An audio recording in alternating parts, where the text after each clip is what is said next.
Welcome. This is Professor Jason Finley, or Dr. Jason Finley, and this is the Introduction to Physical Geography, Geography 1. As you can see from this image, what I want to do is talk about specific examples of what physical geographers do. And polar bears standing on a small piece of ice is indicative of climate change, one of the topics that we'll talk about in this course. In addition to learning about physical geography, we're also going to have skills, at least hopefully you will build skills that are essential for career and for life in general. These include critical thinking, analytical or problem-solving thinking, scientific thinking, writing skills that we'll be writing in this class, and teamwork, especially when it comes to discussions. One of the topics of physical geography is drought, and California sure has its fair share of drought. 2 years ago, we were near the end of a multi-year drought, which was one of the worst in California's history. About a year later, after a winter full of rain, we were at least much of California was out of a drought. However, Los Angeles County still had some drought, minor drought categories filling up the county itself. However, with a winter void of much of the rain that we needed, we're back into a drought.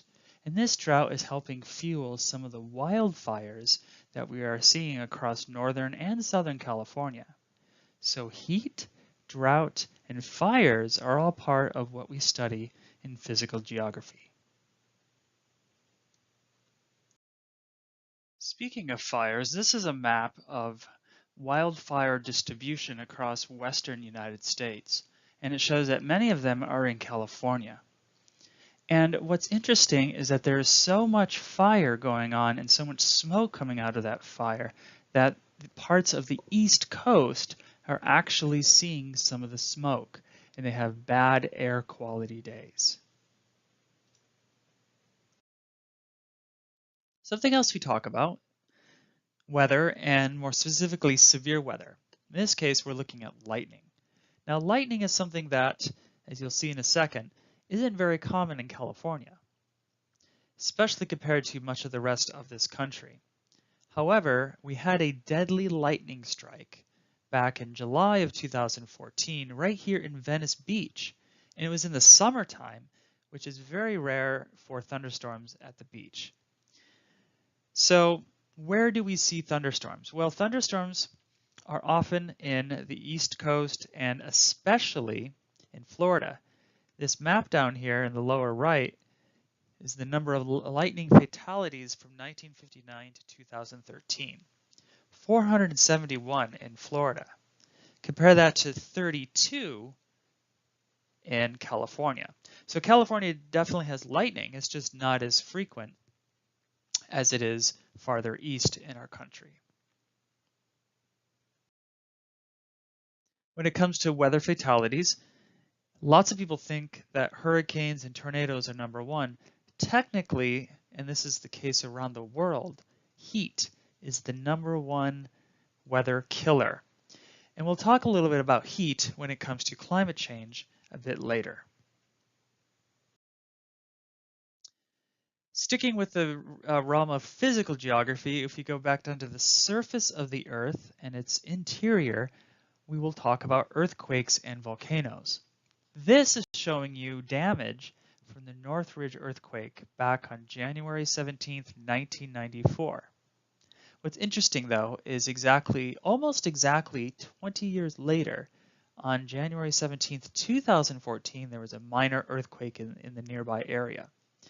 Just a reminder that we live in earthquake country here.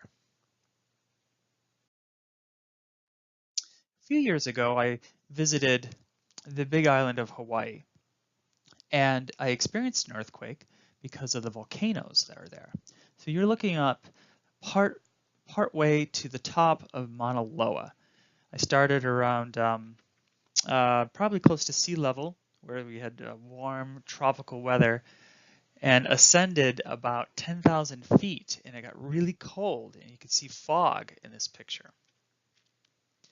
Another volcano in Hawaii, Mount Kilauea, was erupting actually when I was there, and it's been semi-continuously erupting since 1983. Quite a long time.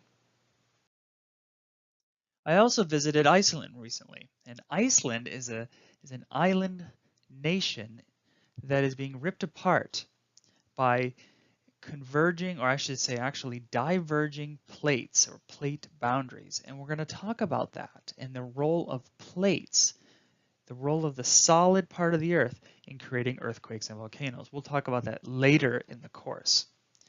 But right here, I'm standing on both the North American plate and the Eurasian plate. This shows you a little bit better of a rift that is forming in land, or on the land, and inside, down deep into the land. And this rift is one of very many valleys that are created in Iceland, along with volcanoes that are, that could erupt at any time.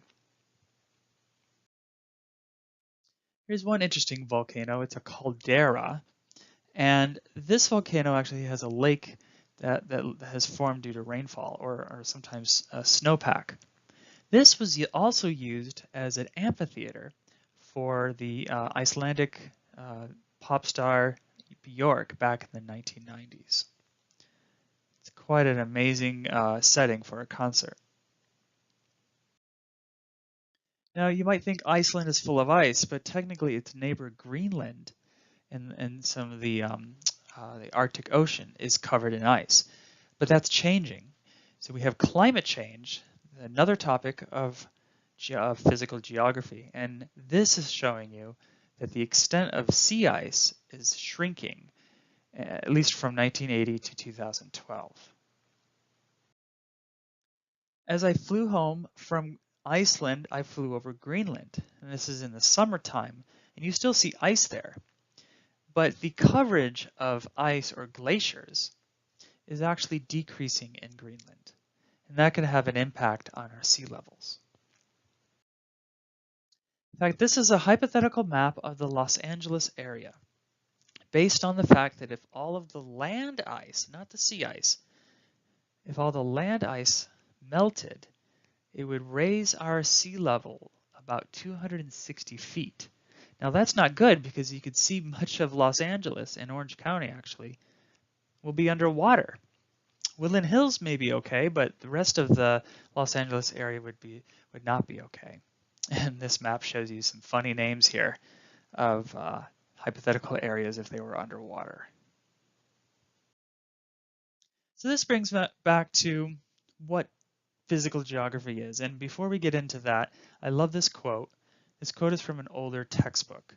People live on the surface of the earth in a physical environment that is extraordinarily complex, extremely diverse, yet ultimately fragile. This highlights the importance of understanding geography, especially physical geography, in an age that we have now where we have to deal with climate change and species extinctions. We really need to look at how our environment is changing. And that's what physical geography can do. Let's take a step back. What exactly is geography?